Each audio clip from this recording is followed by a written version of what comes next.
for the greater good. We're in it for the greater good. Yeah, but running over people and bulldozing the people that we may need in the not so distant future is not good either. Because how's it look like? Eric hey, as a manager. Eric as a manager has become so politically correct, and I am not prepared for this. Hey, well, listen, man. I get paid to make make the best decisions. Not also always the best decision. I've learned there's a difference between the right decision and the best decision. You know what? I can respect that. Yeah, the best decision is to go get this bag for a year and hustle up with the fam and run up that check. The right decision would be to make that young boy have to take an L, teach him a lesson, and then teach the university a lesson. That would be the right decision.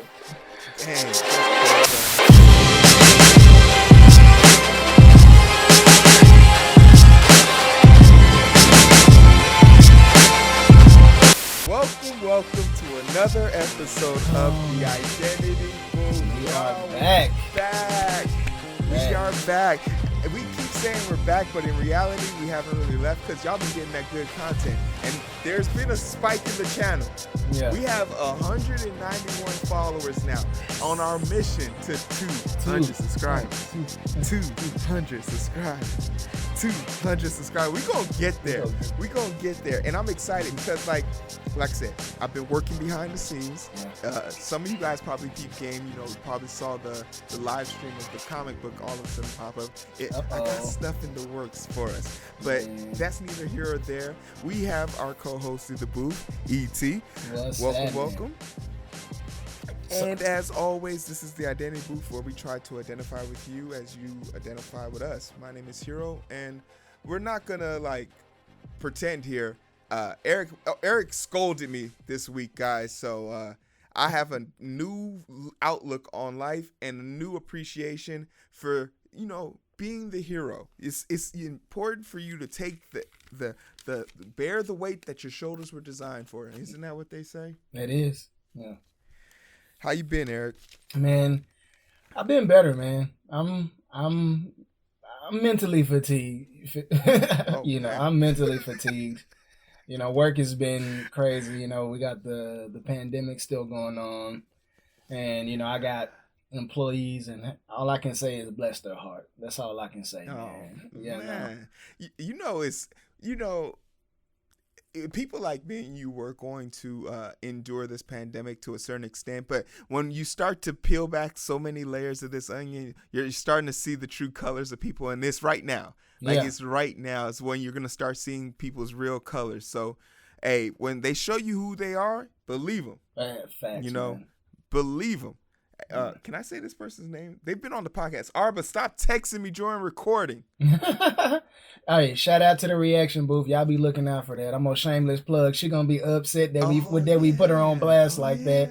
But yeah, she did a reaction to a video that we did recently, and it was actually very good for her first video. Shout out to Arba for that. And then me and her had a nice, interesting conversation in her comment section.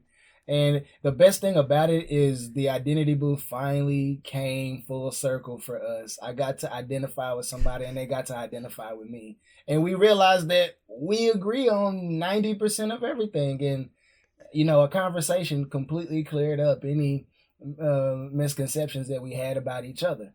It was actually really great. So go down in that comment section. Let's work it out. Let's talk it out. Let's get to know each other. Let me beat up on you for a little bit, something. Eric has a nice mean right hook, but 2020 Arba is nobody to fuck with. So I was internally nervous because in this situation, these are two people I talk to the most. So I didn't want to have a situation where I'm telling that other person yo, chill the fuck out, because if I can't decide, I'll have to cut you both off, and then now what? So hey, listen, that sounds good on the camera because she's gonna watch this, but we secretly know who makes it. Eric is out here calling bluffs. Arvin, make a video about this. But it's kind of important. It's kind of important what you brought up right there about just being able to identify. It's more than ever. I think right now a group of people are about to make a decision in 77 days. Today is the 18th of August. Yeah. In 77 days, some really critical decisions are going to be made. And recap, Kamala Harris has now made it into the big boy league. She's going to be the VP of Biden. So the stage is set. The combatants are ready. We're about to have a brawl. And what we really want to talk about in this podcast, without dwelling or going into too many rabbit holes, is just Kamala Harris as a person, because there are so many things that have come out about her, from birtherism to is she really black? Isn't she like First of all, who asked that question? First of all, I am going to. I mean, like Stevie Wonder can see that Kamala Harris is black. I mean, I'm sorry. If you're black and Indian, you're black. Your skin is brown. I said it. I put it. I'll find some posts about it, and I'll snap and I'll put them up here. But they're really just talking points. But the truth is what people. I'll say this, especially about black people. Black people can't stand to see somebody win. It bothers them, especially when it's their own color. Like a good friend of mine's, a friend of the show, Joy. Shout out to Joy. Shout out to Joy. She makes this hair care product. I need to make an order real soon. Yeah.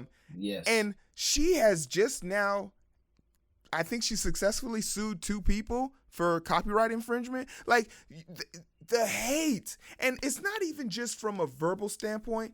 It's the people who aren't even voting. I don't even argue with people about voting more until you show me your voter registration card. Yeah.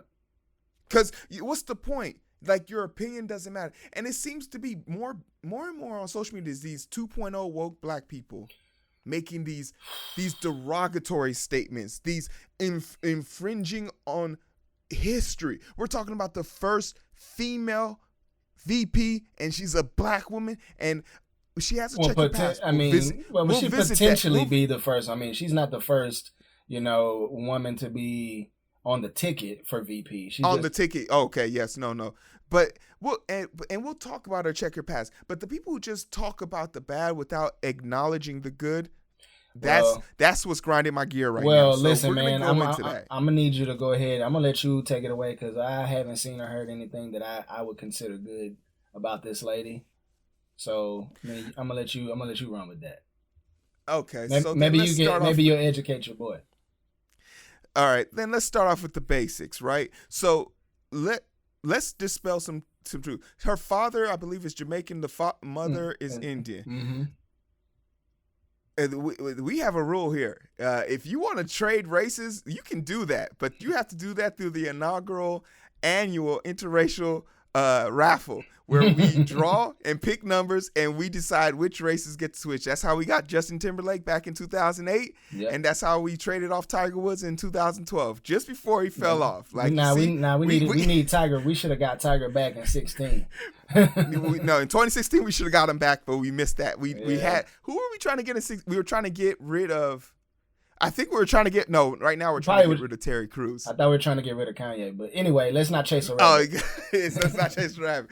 But the thing is, she not even from her school from a standpoint, but like, okay, she's black. We're over that. The birtherisms and just you guys have to take you have to be more observant of the information you're ingesting. You can't. It's not enough for it to be a meme for it to be fact anymore. Yeah. Memes are designed to be funny, not factual. Yeah. So like when these right-wing talking points, the fact that we have a leader in Donald Trump who was asked this question on national TV, and he's so uneducated to just make a statement that is reliant. Because I will mention the great late John McCain, who, when posed with a question by one of his constituents about birtherism with Barack Obama, he had a great closing statement, which is he's a decent man and he has no issue there.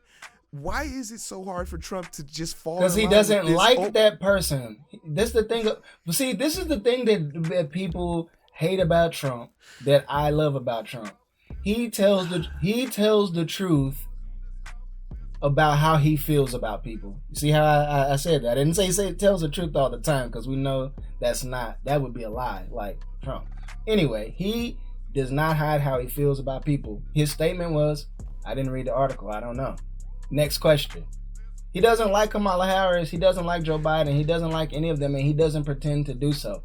I appreciate somebody who just says how they feel and what they think about people. Me and you are that way, and I get it. We're not the president of the United States, and everybody assumes the president of the United States is supposed to have a modicum of decency and respect for other people. But if you don't like them, why pretend? It's 2020. No one really pretends that they like people or not. We got social media. Everybody knows how everybody else feels, but people make exception for the president. I mean, the president is a representative of the country. And y'all don't like Trump. It's funny because most of y'all behave exactly like him. Y'all don't want me to say that, but it's true. You put all your emotions on freaking social media. You hide behind a keyboard and you bash other people that you don't know for any reason. What makes you any different from this man? So how can you deride him for that behavior and not be introspective enough to know that you're a scumbag too? Anyway, back to Hero. Back to Kamala. So we now have this idea, right? Where there's this idea that there's a group of black people out here playing 4D chess, right? No. They're playing 4D chess because they believe that, you think you got me figured out. You got Kamala Harris and you think you're going to steal my black vote and this and that. And there's a bunch of talking points being used. But let's just get down to the facts about her past. One, she was the Attorney General of California. Yep. Hosted out of San Fran. Mm-hmm. She had some egregious oversights. Like what? So I'll go into example about the death row inmate who could have easily been released upon re-examination of information that had been sent to her department. But if you look into these cases, and this is why I use the word egregious, because it really tells the tale of a person who grew into a position that got better with time, but their past is haunting them, because these are files that supposedly made it to her office but never made it to her desk, meaning she didn't. And for example, this is a situation where your right-hand man presides over the case. This is normal in certain situations, but it's not expected in high-profile situations. Mm-hmm. When she has an overemphasis on sending people who bring their kids to school late and trying to find them, which eventually leads to them being put in jail, that is an egregious abuse of power, because life happens. Mm-hmm. But I think the part that everyone's going to complain about and talk about is cannabis. Her. Exactly. So I want to say this. California's a state that doesn't pursue on a state level cannabis anymore. They don't pursue it. So once something has been solved, we kind of have to accept the justice that has been solved. The thing that I'm not going to accept, though, which I think a lot of people agree, is just because you didn't send 1,500 people to jail doesn't mean that arrest record isn't haunting them now. Because we know disproportionately, if you get arrested, it puts you into the system. And once you're in the system, there's no way out. Okay, so here's my thing about the cannabis. I'm glad that people aren't getting arrested for it in the state of California. It's just weed, in my opinion. And some people was like, well, she should let those people who have, those drug crimes, those drug offenses is what the word they'll use, out of jail. And my question is, and people aren't going to like this, is did they break the law when the law was not in their favor? Yes or no? If the answer is yes, then they have to pay their time just like everyone else. I know it sucks. It's drugs. But this is why we have to go and get drug reformed. Decriminalize at the very least on a federal level.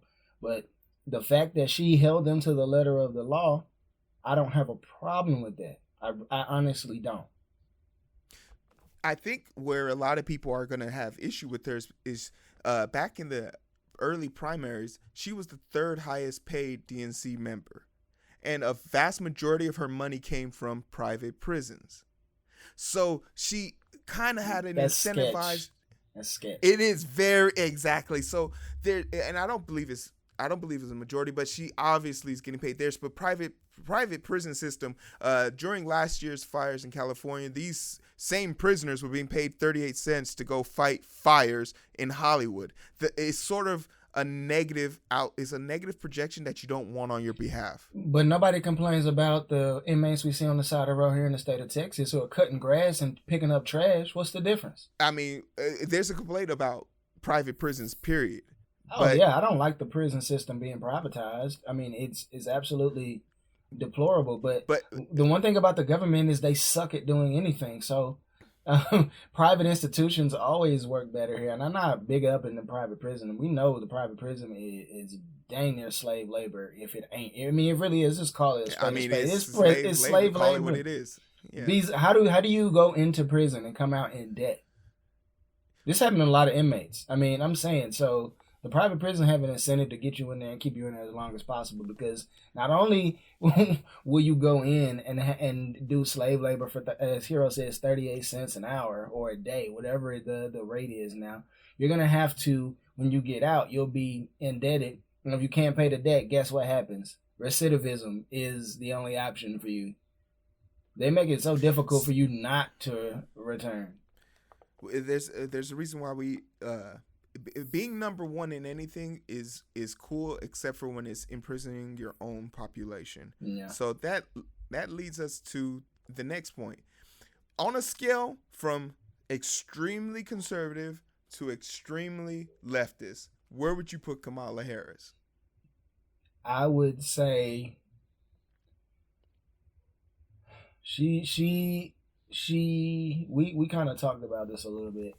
I'm going back and reading. She is more of the same. So I'm gonna have to put her. I'm gonna quote Obama. If this was the 1980s, her policy will be considered Reagan Republican policies. That's exactly where she is. She is an oligarch, just like the most of the big politicians.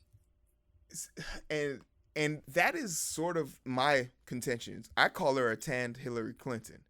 Damn, that's pretty accurate, bro. I mean, you can't get more accurate. But the thing that kind of the thing that triggers me about this conversation is that is a realistic answer that you just gave. Yeah. The problem is the talking point of the right is she's more left than Bernie Sanders. Yeah, I saw Bernie that Sanders. article. Bernie Sanders would literally give you the shirt off his back if he had an undershirt on. That's how socialist he is. And if he didn't have an undershirt on in Vermont and you didn't have one, he'd go cold. He'd go just his old man chest hair to keep him warm. Yeah.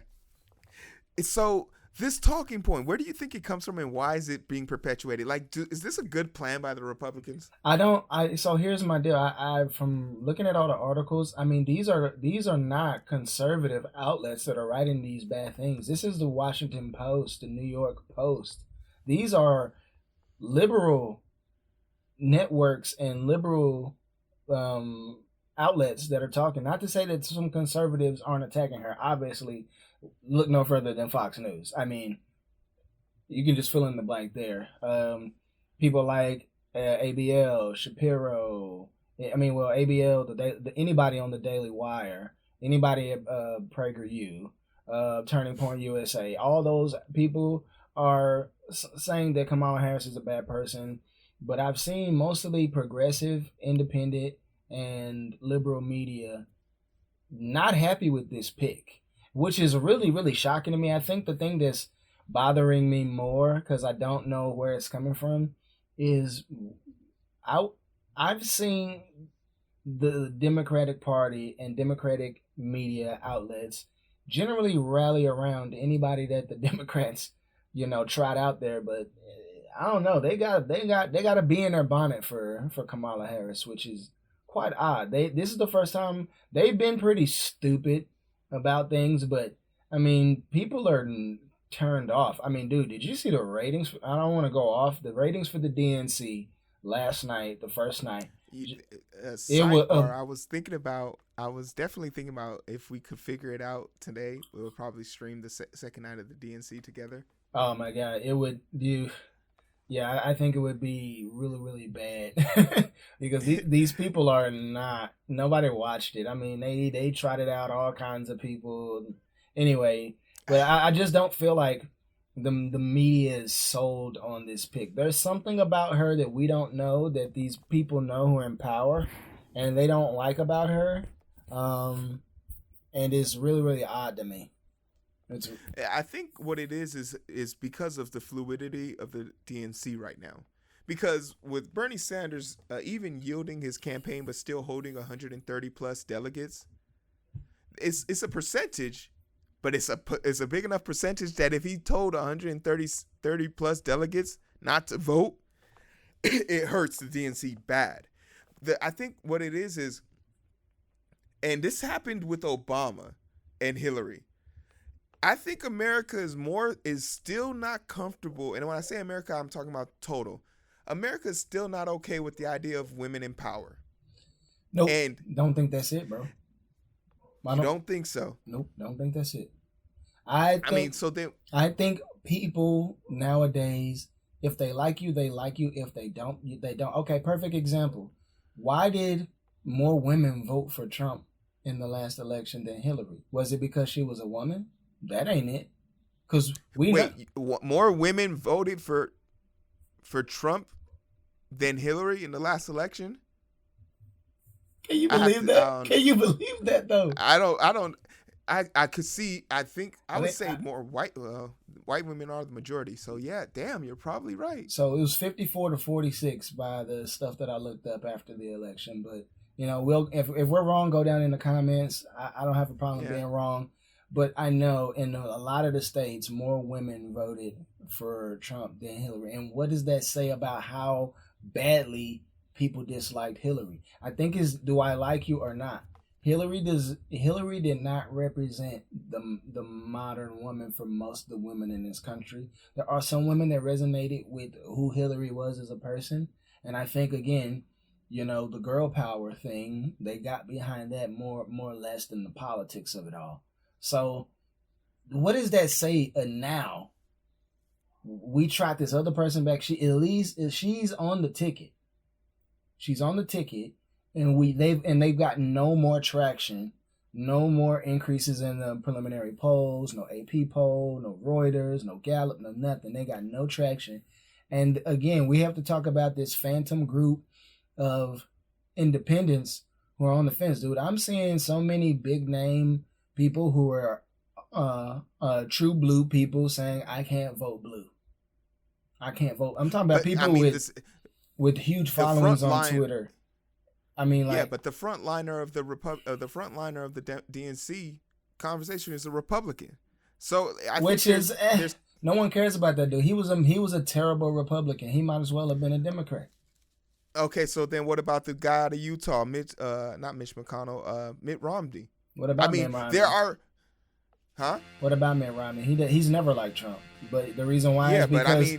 But again, I think that plays into more of character and religion than anything else. I don't think that has to do. No, absolutely, because Republicans came to be the party of family values. But I've now just mentioned two prominent Republican faces. I haven't seen any disregarded in the DNC. I haven't seen any backtrotting because they won't do it. See, that's the thing. I mean, back to your point about Bernie. Bernie capitulated when he easily could have crushed Biden, and he more than likely would have.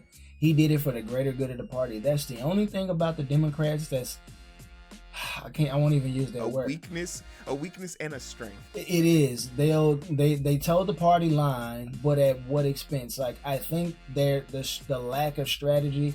Here's the deal: if they wouldn't have spent 3 years on Russia and strippers and then grabbing them by the hoo-ha, they could have actually they could have had a better strategy for this year. They didn't have anybody better to push out but a crony Reagan Republican policy holding semi-racist, kind of apologized presidential nominee and the token. Come on, bro. Like, virtue signal to the White House. Is that how we playing it now? Yeah. I was like, dude, like, it's like they want Trump to win again. Like, and I don't have a problem with it. I'm thinking like, if this is the best you have, you deserve to take an L, because you're supposed to be the party for the people, and you don't give a dang about the people at all. Not at all. So then let's talk a little bit about policies that will change. Like, it's hard to kind of pinpoint everything. They both have very vague statements on their website. We don't know what their policies are. It's but August, bro. And we don't know. I think that's why the debate is super important. We need to have the debate. What is it gonna happen? They've been keeping Uncle Joe down in the basement, like he's a 13-year-old boy watching porn for 6 months. Hey, that's okay. And I have to say this because I don't know if people understand. Like, when I debate, I can debate for something and not care about it. Yeah. Joe can go. Oh wait, I was about to curse, but I caught myself. Have I cursed yet? No, you haven't. Oh man, I'm proud of myself. I'm proud. Round of applause, but silently. Yeah, but Joe could kick rocks for all I care. Boulders down the streets of Africa, and I'd never care. I'm purely selfish about this election, and I'm purely in regret for my mistakes of the past, because my ignorance, my egregious aggression towards failure wouldn't allow me to just fall in line. And it's a story of my life, not wanting to conform and just help the greater good. This year, I won't make that same mistake. Me voting for Trump is a disservice to the people who call me brother hero in Africa, who want to come here and do school. It's a disservice to the 3 videos I've done about missing children on the border, and acknowledging that the government under Trump has lost over 2,000 plus kids. So I have, and also in addition, knowing that our country is the 3rd biggest port for trafficking. Like, I have to be able to acknowledge these truths. And these truths have led me to one thing. One person does it, the other one doesn't. That's who I gotta vote for then. Don't make this complicated decision a tough decision. It's not a tough decision. It's not a tough decision. But I'm not going to force it on anybody. Like, if I have to explain that to you, now you could be some multi-billionaire who's like, well, with Trump, I don't have to pay taxes, and that's why I'm voting. Hey, you don't have to pay taxes this election cycle. In my opinion, bro, I think this is going to be the last Republican president that we have, in my personal opinion. I don't think that Joe Biden's going to win. I'm not voting for the guy. I don't like the guy. Not to say that I like Trump, but I dang sure don't like Biden. If you had to, the likes versus dislikes. I mean, I know that you prefer your racist loud. Yeah, I do prefer my racist loud. I do. I don't like. Remember, I've told Hero this, and if you're a fan of the podcast, you know, which person do you want to call you the hard ER word? Well, excuse me. Which racist would you prefer to have? The one that calls you a hard ER to your face, or the one that sits next to you in the cubicle and says it under his or her breath, or doesn't, or undermines everything you do, and you don't know that they think you're a hard ER? Which one do you want? I want the one that I can pinpoint, look me right in my face, and say, I think you're a hard ER. That's the one that I want. Okay, I know where you stand. I don't have to like you. You don't gotta like me. You go way over there, and I'm going to stay right here and do my thing. In the next 77 days, what would it take for you to change your mind? There's nothing that Joe Biden can do to change my mind. Oh, come on, Eric. There has to be something. A policy change, a dramatic shift in tone. Nothing at all, Eric. Nothing we're talking about stifling issues going on right now. There's absolutely nothing he could do. There's nothing he can do because he has no authority right now to do anything. He doesn't. Okay, but I mean, that's what I'm saying. What would it take to change your mind? What would it take? He would completely have to change who he is fundamentally as a person. He would have to, for me, he'd have to secure all the United States borders. He would have to ensure that everybody that came into this country did it legally and lawfully under the current law that we have. And if that wasn't enough, then he would have to propose sufficient legislation that was good and beneficial for all the people currently here to feel safe and secure. Secondly, he'd have to take care of all the veterans, take care of this homelessness issue and this education issue that we have here in this country, especially in our communities. We got a huge problem there. I don't know if you've been paying attention. I got a buddy out in Cali right now in Van Nuys. He's like, dude, Eric, the homelessness is real here. Like, people just pitching tents, Skid Row's like a thing. I was like, dude, the homeless problem here downtown Dallas is stupid, man. There's more and more homeless people, and all of these people are there. Anyway, I don't want to go off on a tangent. He'd have to fix those problems. He'd have to he'd have to reform the IRS. He would have to we didn't take a look at the tax code and reevaluate that. I mean, I want to keep as much of my money as possible. I want it to go where I want it to go. I want the infrastructure of my state and my city and my town to be maintained. He'd have to have a plan to ensure all these things for him to change my mind.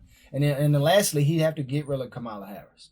He'd have to pick someone else, except for Hillary. Anybody but those two. If he could do that, he could change my mind. And there you have it. Get your one vote, Republic. Get your 1 point, Joe. All right, so and I still even if I voted for him, which I'm not. When he thinks I'm not black because I'm not voting for him, and I'm not diverse because I'm black. And are we accepting apologies or not? Are we accepting apologies or not? You have to mean it, and the only way I know you mean it is to change your behavior, which we have not had enough time. We have not had enough time to evaluate if he means it or not. I don't just take people's words. I think dumb comments are dumb, egregious comments can be excused. Like that's why Joe is hiding. Are we in agreement with that? That the reason why they hide Joe Biden is because he says dumb stuff. He does, but here's the deal: Trump says dumb stuff all the time and gets dragged in the media. So get out here and say your dumb stuff. That's the point I'm making. Like, you're an idiot because you're an old senile man, and Trump's an idiot because he's an old senile man. We have a bigger problem that we have septuagenarians running for president, and we keep saying that they're the nominee. We need a young guns. See, that's why I didn't have a problem with Obama and Bush, because they were in their late 40s, early 50s when they came into office. I was like, well, they slightly had to touch with reality, yeah, but not like these old farts. 74 and 78 years old. They don't represent the populace. No, and this brings a very important point. Trump's younger brother recently died this week. Yeah. And this is a very important question. With Kamala Harris clearly being the youngest amongst the four combatants. How old is she? She's in her 40s. Hold on, let me ask Google. Hey, Google. How old is Kamala Harris? 55 years old. Is that going to mess Wow. Jesus. Oh, wow. Black really don't crack, Lord. It don't crack, damn. Did that just mess your recording up? No, I hope it caught my recording.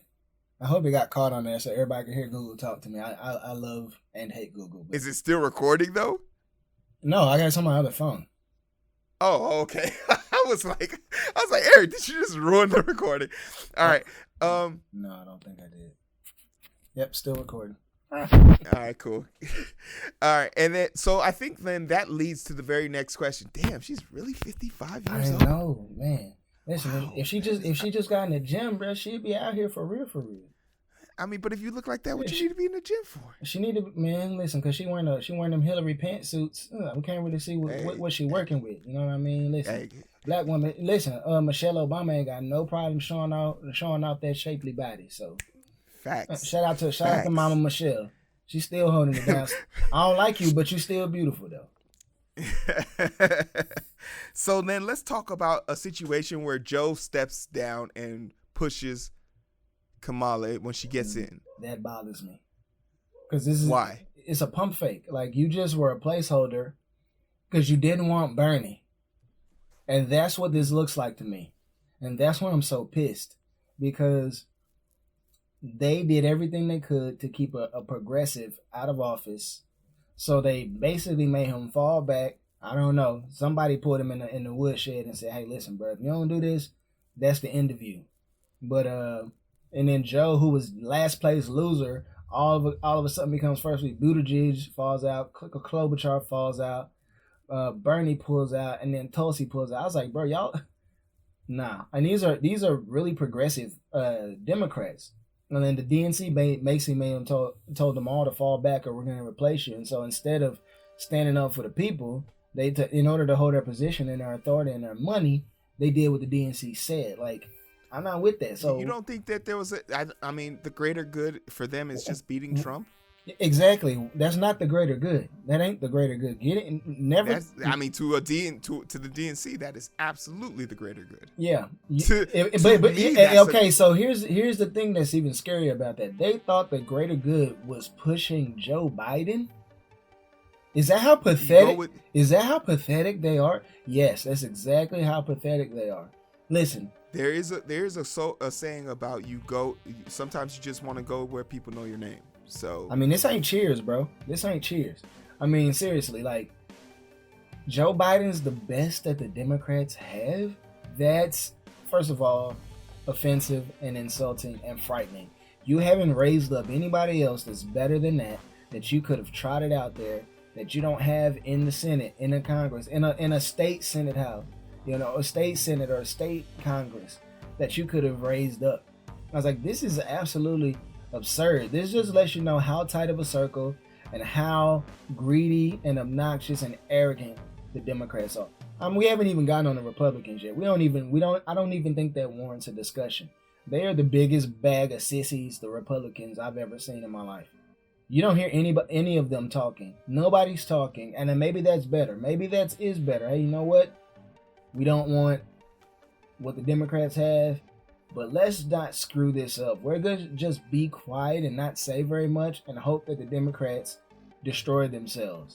And then if Trump gets elected, we'll come back out and bash him because we know we won't have to deal with him in 4 years.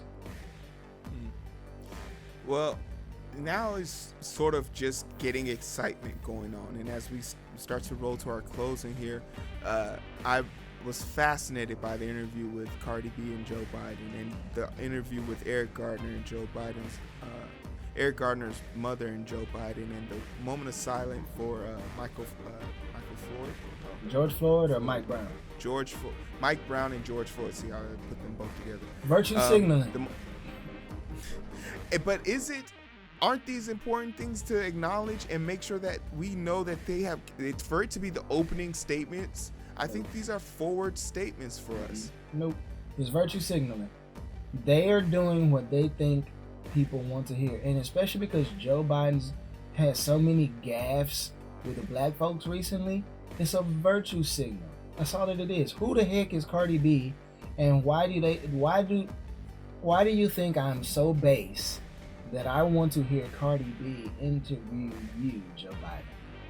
Because 55 million people at the time of this recording, and how many of them, and how many, we're assuming 55 million black people watched it. We know that's not true because it ain't 55 million black people in this country.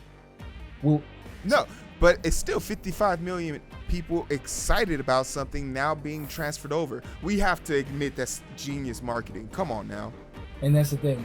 We've reduced the political process to marketing and PR stunts, which first of all, I don't care about Cardi B. I don't find anything that she says or does appealing. I don't find her to be an intelligent human being at all. Hey, listen, she rich though. Is she talented? For sure. She getting her money. And I'm always going to be in support of that. But when it comes to the political process, you should be quiet. Just go twerk. Would you say the same thing about Killer Mike though? No. If Killer Mike interviewed him, I'd be down for it. But why? They're both entertainers. Killer Mike is intelligent. Killer Mike does not rap anymore. Killer Mike has been he does pundit. Rap. He literally dropped an album last month.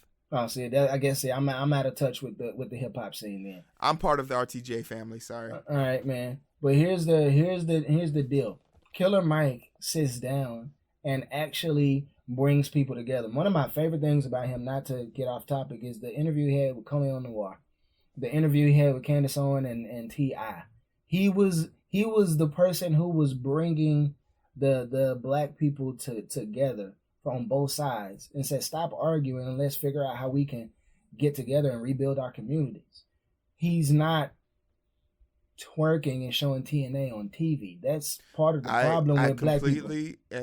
I completely support the twerking of any woman, and if you send me a link with a discount code, I'll be glad to help. Here you go and simping for OnlyFans. Don't do it, Hero. Don't do it. Don't encourage this behavior. All right, but for what it's worth, all right, this has been a segment, and we'll have more conversations about this. But ideally, you want to vote, and I think it's important that you vote. There'll be a link in the description below, and it'll pop up on the screen about how you can vote. There is literally 77 days left. Register. You need to go out and vote. You only got 47 days to register. 47 days. If you plan on mailing in your vote, it is already being talked about how it takes 15 additional days for letters to travel across the country. That is almost like 75% increase in delay. So please register. Make a day out of it's going to take you 4 to 5 hours, but it's worth the next 4 years. So let's make it count. Eric, is there anything you want to leave us with? Hey, man. Nothing you said. You only got 47 days left. So if you want to see the country go in a direction that you want it. 77. No, 47 days left to register. Oh, register, yes. Yeah. So, it's a month and a half, people. If you want to make your voice heard, you go in. If you're one of those people that just want to go in that booth and hit that straight Republican ticket and feel good about shoving it in the machine, you go sign up. But listen, what Hero and I don't want is for you to come back pissing and moaning 78 days from now because all we're going to put up is Michael Jordan cry memes for you. That's it. Yeah. Hey, my registration's on the fridge. I have 2 choices. I think I'm going to go in and vote before I leave this godforsaken state because Illinois is going to be blue anyway, so might as well rub it to the You don't know that. You don't know that. It's since Reagan. Listen, I'll make you a $1 bet. Actually, no. Ronald Reagan's second term, he won 49 states. He actually won Illinois. The only state was his opponent's state that was blue, and that was Minnesota.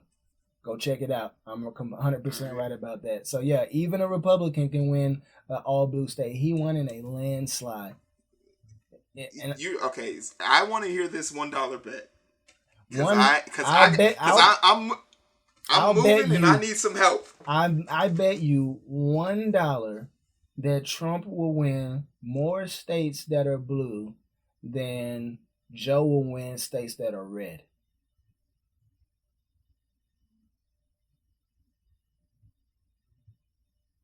I'll take that bet. Okay. All right. Y'all heard it here. Listen, we're gonna have the day of the election a $1 podcast. You gonna send me Cash App, have my Cash App out, and I'm sending a request $1 from Hero. Oh man, it's funny because the funny thing is I'll get to decline that and say I will be expecting my $1 request from Eric. But for what it's worth, Eric, where can they find us? Everywhere, bro. First of all, you need to find us here on YouTube. Go down in that little area down there. There's a little red, word there. Just click that red word. Subscribe. We're trying to get to 200. Come on, people. 200 subscribers.